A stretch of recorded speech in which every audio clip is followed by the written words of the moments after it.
Now, in Ephesians 1:18, Paul writes to the church, and thanks, Mark. And he writes a letter, and before Ephesians 1:18, he talks about how much he's observed and heard about how much the church loves God, loves one another. And he goes on in verse 18 of Ephesians 1, and he says, "May the eyes of your heart be enlightened." May you begin to see, not just with your natural eyes anymore, but you begin to see with the eyes of your heart. Yeah. We're going to go there tonight. Mm-hmm. The Bible says that God is what? Love. What? Close? Love. Love. You probably he's like too, yes, you're right. But God is what? Love. Love. God is also kind, but kindness is an attribute of God, where God is the embodiment of love. Does that make sense? Yeah. Love's not an attribute of God like kindness is. God is actually the embodiment of what? Love. Love. Now Jesus said, the Son of the Father, he said, if you've seen me, you've seen who? The Father. The Father. Now if the Father's love, when we look at Jesus, what do we see? Love. So if we need to get a revelation or understanding on love, whose life do we need to look at? Jesus. Jesus, absolutely. So we're going to look at love tonight. And we're going to go deep with love. And we're going to undo some... Daniel's loving this already.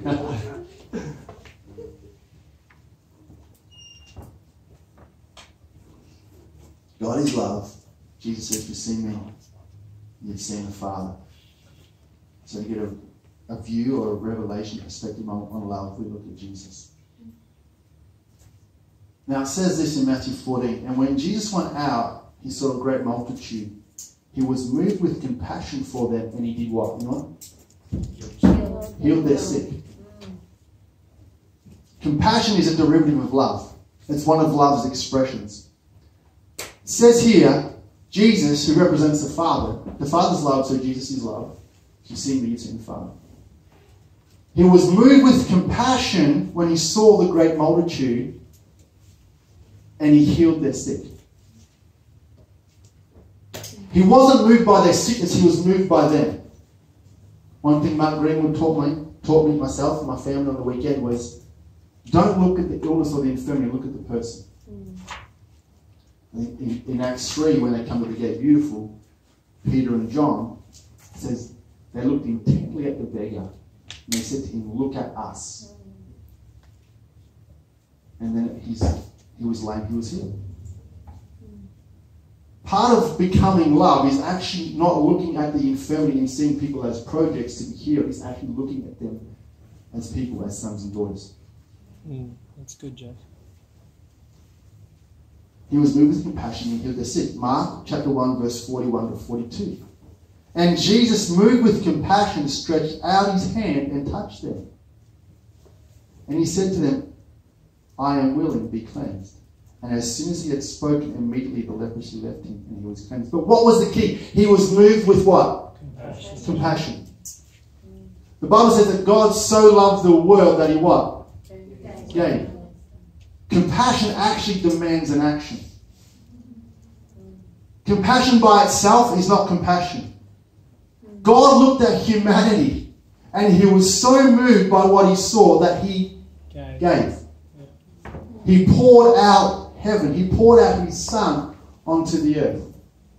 You watch in the next couple of days, even the next week, the tugging of your heart as you begin to see people with new eyes, the eyes of your heart, you watch yourself being moved with compassion and healing becoming a byproduct, deliverance becoming a byproduct.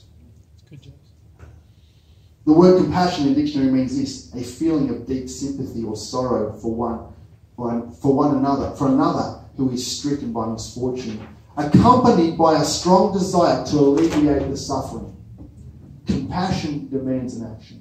Love demands an action. Yep. He so loved the world that he gave.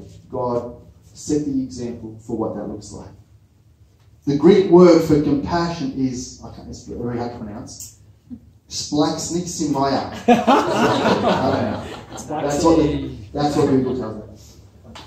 From the words splanaxa. It means this, the inward parts, your bowels, being the seat of your affections, where your organs sit, heart, lungs, liver, kidney, the innermost part of your being. Compassion derives from the Greek word that means the innermost part of your very being. The whole point of Ascension School is becoming like Jesus. Yeah. That from the innermost part of our being, we would be moved with compassion. Yeah. And healing, deliverance, Come on. becomes a byproduct.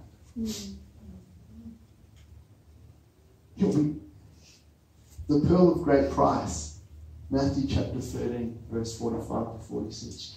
You know, I would read this and I always thought, but I believe this is true. I believe there's levels of revelation in Scripture.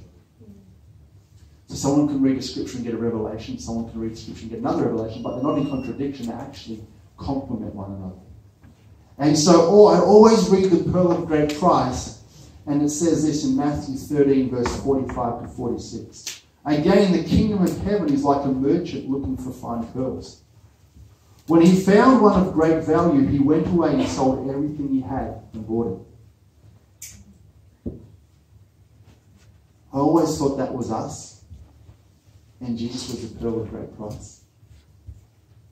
But God bankrupted heaven because you're the pearl of great price. Because in Luke 19 verse 10 it says this, for the Son of Man came to seek and save that which was lost. The pearl of great price was lost, and they bought the field to take the pearl. 1 Corinthians 17:23, you were bought with a price. You are the pearl of great price. The Father was moved with compassionate demand and action. Yes, I believe Jesus is the pearl of great price for us, but we, corporately, humanity, are the pearl of great price to Him. How awesome when we read that through the eyes of love. It changes everything. Christ spoke in parables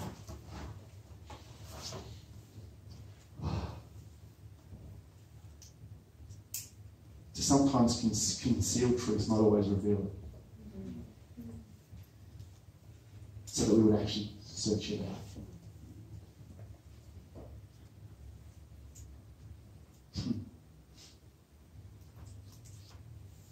Jesus' love, perfect love does what?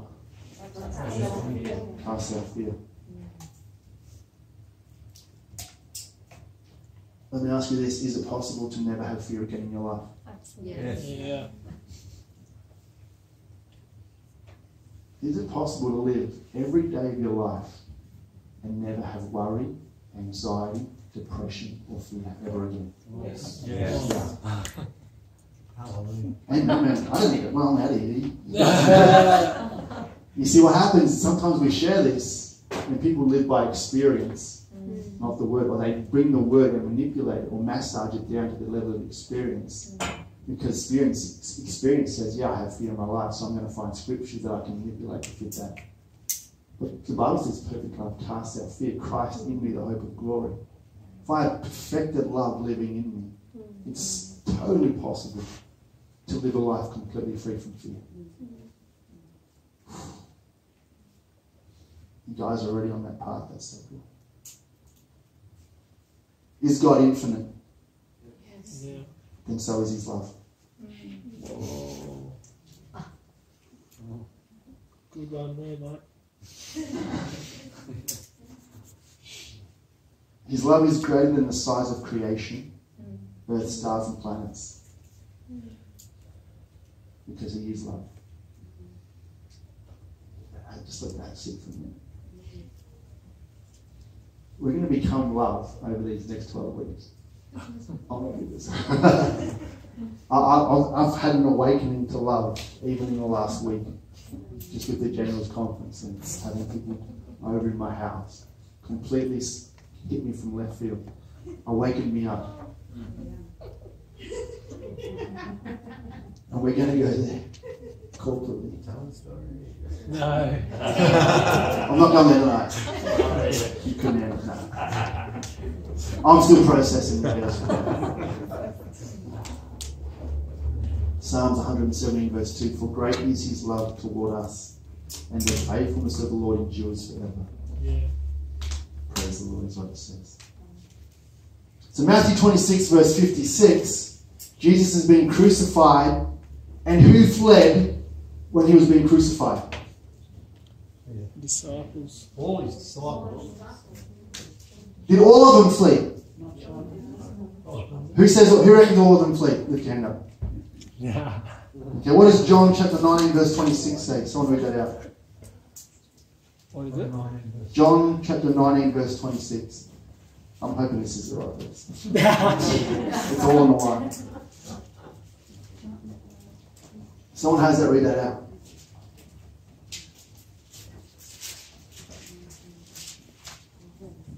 When they saw him, the leading priests and temple guards began shouting, "Crucify him!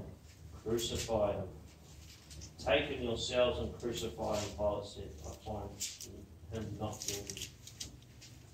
Oh. No, John 19 verse 6. No, 26. 26. That's a good one, mate. You go on, man. You had me freaking out though. Yeah. Tony meant that. When Jesus saw his mother there and the disciple whom he loved standing nearby, he said to her, "Woman, here is your son." And to the disciple, "Here is your mother." From that time on, this disciple took her into his home. The disciples all flee but John. You read previously Jesus has been crucified. Do you know that John was known as what? The one whom Jesus loved. Or John the beloved. Why didn't he flee? Why didn't he flee? He had the revelation of love. Yeah. And what does love do? God has it here. Drives out fear. He wasn't afraid.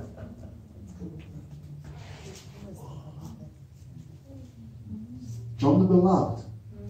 John the one whom Jesus loves. John who writes as he is. So, do you know he wrote that post-crucifixion? About a Jesus with eyes of fire, hair as white as snow. As he is, so are we. I mean, let that blow your mind for a minute. But John had a revelation of love. Where fear was able to be driven out and he could stay when Jesus was being crucified when everyone else did. No concern of his own life. When you get a revelation of love, it's not pride and it's not false humility. You can stand, man. You know, often fear will disguise itself as wisdom. You ever had that happen? Oh, yeah. The Spirit's told you to do something, and all of a sudden you have all these great reasons why not to do it that sound really wise, but it's actually fear. But no, the beginning of wisdom is actually the fear of the Lord. Yeah. That's it. That's it. Nice. Where's that again? I don't know. Proverbs. Start of Proverbs. The beginning of wisdom. No, sorry. The fear of the Lord is the beginning of wisdom. Fear of the beginning of wisdom. Proverbs 2. There you go. Feels good. I remember when we used to do street ministry, and I used to get intimidated all the time. And I'm like, man, and I'll come up with good reasons why not to do it. Oh, those guys could get over the head, they could do this, they could, whatever. And then I just began to realise that this isn't wisdom, this is actually fear. And then I began to actually realise that intimidation is actually an invitation. And so I remember doing street ministry at Coles, and there's a bunch of guys that park their cars up there most nights, doing wheelies and whatever. And I don't know if I was with you. We did like a prayer line there one time, didn't we? Yeah, we lined them up on the street at the sidewalk. We went.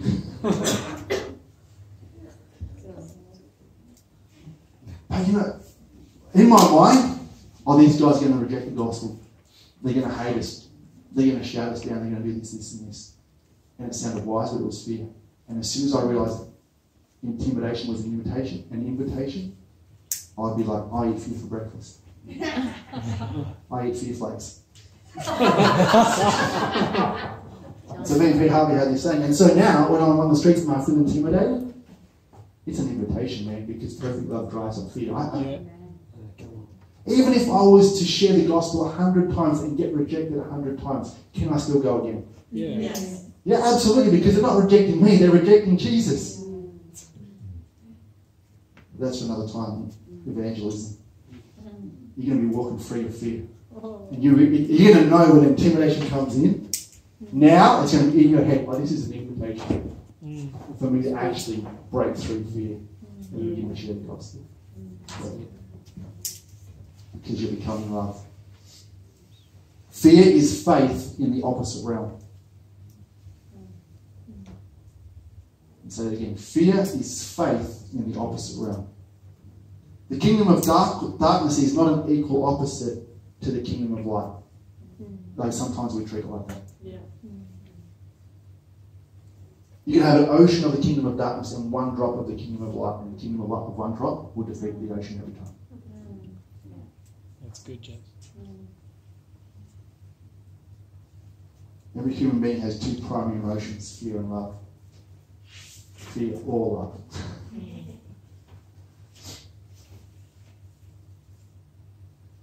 So we're looking at love.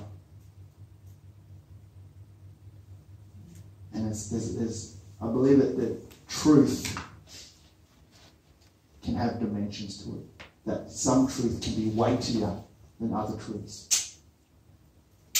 For example, 1 Corinthians 13:13 says this, and now these things remain, faith, hope and love, but the greatest of these is what? Love. They're all true, but love just has more weight to it. So Jesus is in Matthew 23, he's speaking to the people, and the Pharisees, he starts ripping into the Pharisees. And in Matthew 23, verse 23, he says this, woe to you, teachers of the law and Pharisees, you hypocrites. He gets right in there, the spirit of religion just smashes it.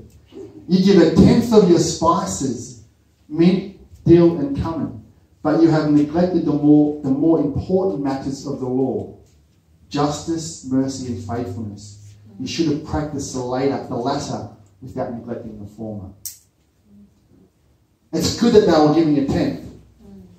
But what happened was they remembered what Jesus had whispered but forgot what he had yelled. And we can do the same. We can get so caught in, I'm going to give my tithe. Then we can forget justice, hope and mercy.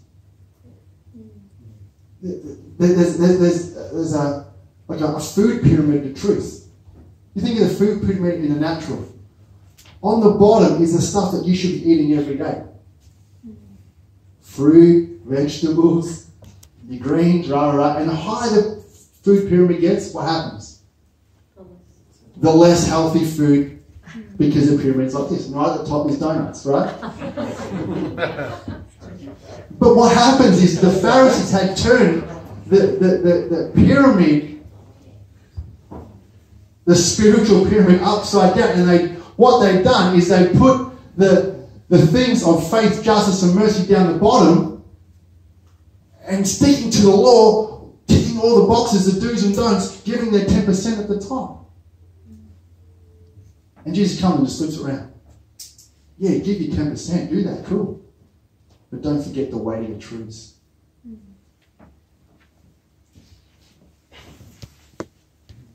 Don't just remember what Jesus whispered and forget what he yelled. Remember what he yelled and remember what he whispered. There's an order in the way that we receive truth in Revelation. Food pyramid, weightier truths at the bottom, not so weightier truths at the top. We need a diet when it comes to spiritual growth. There's some things we don't need as much, and some things we need every day. So in your journals, you can do a little pyramid there and work it out yourselves. Not all truth is created equal, that's what I'm trying to say. Love is the greatest. So what happens is, is that we can take truth out of order, and truth taken out of order actually becomes a perversion of truth. For instance, God created sex inside marriage, truth. God created sex, but outside of marriage it's destructive. That's a distortion of the order of truth. Does that make sense? Yeah. Cool. That's good. What happens is, wives, submit to your husbands. Husbands, love your wives as Christ loves the church. The distortion can be this. You could end up with wives submitted to their husbands who don't love them. Let me say that again. The order of truth. Wives, submit to your husbands. But husbands, love your wives as Christ loves the church. That's the order of truth. The distortion, or the possible distortion, when truth is out of order, you can end up with wives submitted to their husbands who don't love them. Yeah. That makes sense? Yeah. Powerful.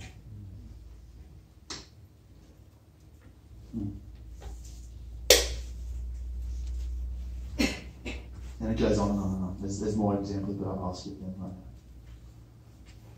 Let's go to Matthew 22, verse 34 to 40.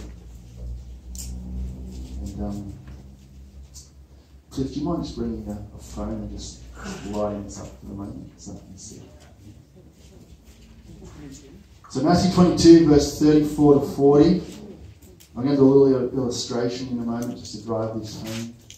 I stole this illustration from Joel Shaw. I'll give him credit for it. I won't take it. He's an amazing teacher.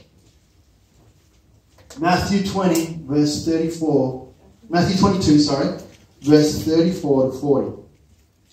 But when the Pharisees heard that he had silenced the Sadducees, that's Jesus, with his reply, they met together to question him again, Jesus again. One of them, an expert in religious law, remember these guys had the pyramid upside down, tried to trap Jesus with this question.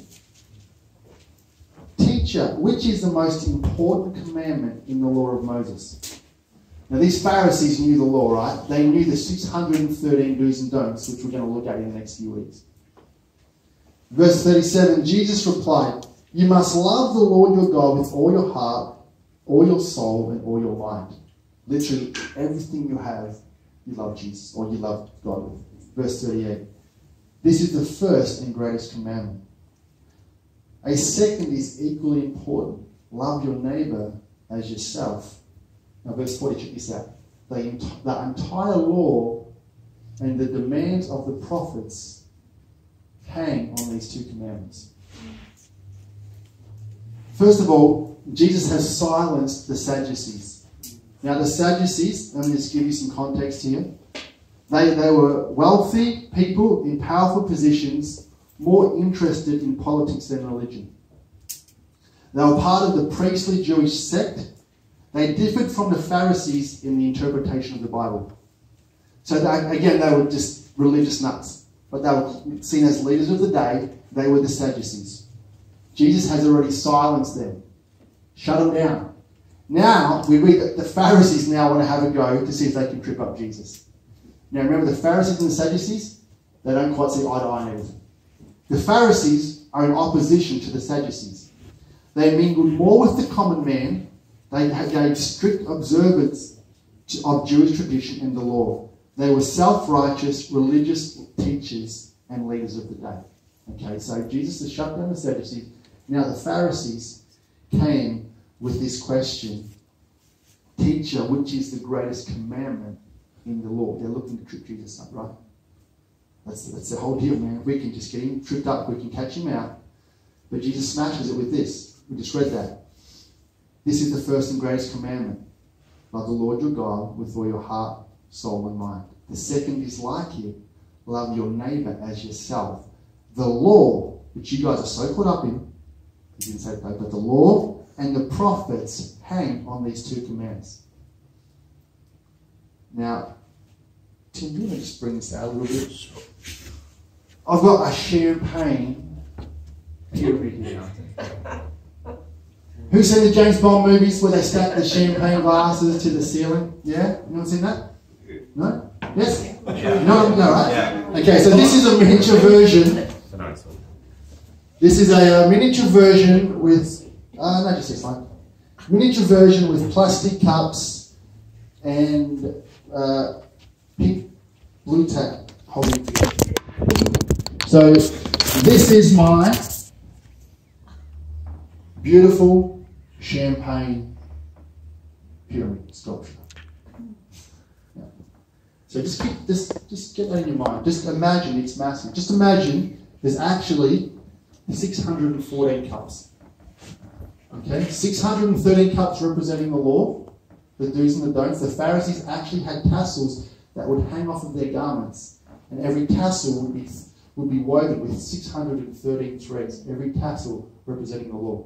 Wow. And for them to be righteous, they had to fulfill the 613 do's and don'ts. So we're going to look at righteousness later on, because the Bible says Jesus became righteousness, and he has made righteousness available for all those that believe. No one else could fulfill the law but him. So imagine this is the law. 613 cups, and the top cup is number 614. And what cup would that be? Anyone? I have a guess? No. Oh. So Jesus said the law and the prophets, what? Hang off love. In other words, if you walk in love, if you can love God, if you can love your neighbour, you fulfill the law. Let me try this one. This is good, mate. It's really good.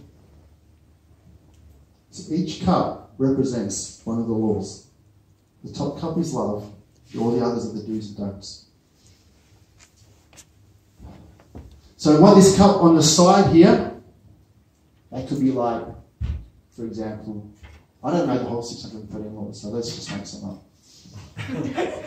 So this is do not murder. Yeah, that's do not murder, okay? I'm pretty sure no murders in the house. Awesome. Just stay close. I don't want red diamond.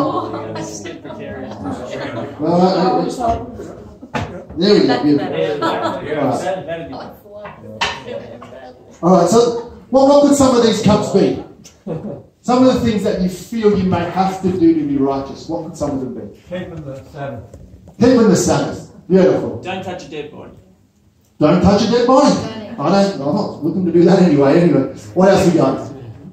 Don't steal. Don't steal. No use the Passover. Don't miss the Passover. Not drinking blood. Stop. Okay, stop being a vampire. What else we got? But Jesus did say, give me blood in my flesh. What else we got? Don't covet. Don't commit adultery. So don't swear, don't steal, don't cheat, don't murder. We can even be like, make sure you read your Bible every day. Go to church on Sunday. Go to church, pray every day, yes, 3 times a day. Pineapple on pizza. Tithe, yeah. Your meal, your deal when you're coming. Exactly. You know, I can try and fill this cup on the side here. I can fill it up, read my Bible every day, but you know what? It's no good because it doesn't taste like love. That makes sense? Yeah. I'm not going to swear today. I swear I'm not going to swear. So I fill this cup up. Awesome, but guess what? It's not a good offering because it doesn't taste like love. But what happens when I become love? And love's my focus. All of a sudden I stop swearing. All of a sudden I stop coveting. I stop lusting. I stop fearing. I'm reading my Bible. Because the law and the prophets hang off what? Love. Everything's fulfilled when we become love.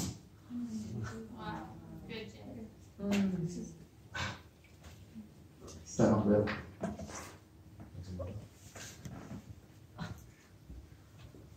Jesus actually called the Pharisees whitewashed tombs. Beautiful on the outside, but dry as bones on the inside.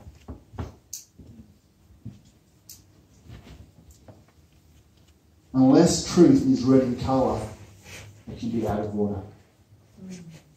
So again, unless truth is red in colour, it can be out of order. When we focus on love, we walk in truth. It's good, mate.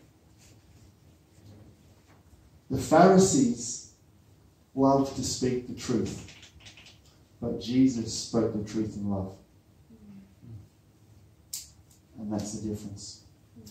The Pharisees knew the 613 laws. They were trying to trip Jesus up. The Pharisees loved to bring the religious law on the people. They loved to speak the truth. But Jesus, like I just said, spoke the truth in love. And that's the kicker.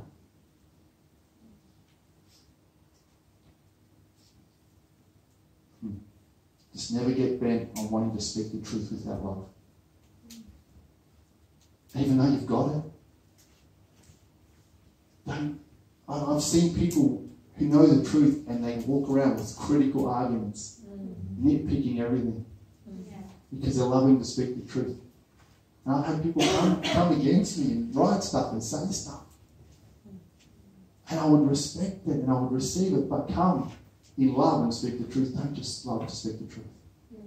Come in love. Unless the truth is red in colour, it's out of order.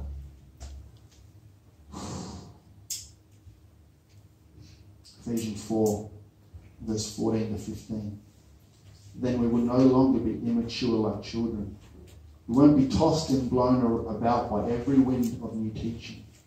We will not be influenced when people try to trick us with lies so clever they sound like the truth. Instead, we will speak the truth in love, growing in every way more and more like Christ, who is the head of his body, the church. There it is right there. 1 Corinthians 13, verse 1 to 8. It's the classic one on love. It talks about you can prophesy, but without love it's like a fashion symbol. And it goes on and on and on. And then it says about what love is: bears all things, believes all things, hopes all things, endures all things. It says love never fails, verse 8. Do you know when we're on the street doing street ministry? There's two keys that I live by when I do street ministry. One, love never fails. Two, it's faith that pleases God. Hypothetically, if I'm out on the street and I pray for the sick and they don't get healed, have I failed? No. Not if I've gone in love. Because love never fails. And it's faith that pleases God. Just by stepping out of what's comfortable and in that realm of faith, the Father's looking at you going, that's my son, that's my daughter. Doesn't matter whether they get healed or not. That's not the point. Awesome if they do, we celebrate it. But if they don't, and if you've gone in love, you can't fail. You cannot fail. And faith pleases God.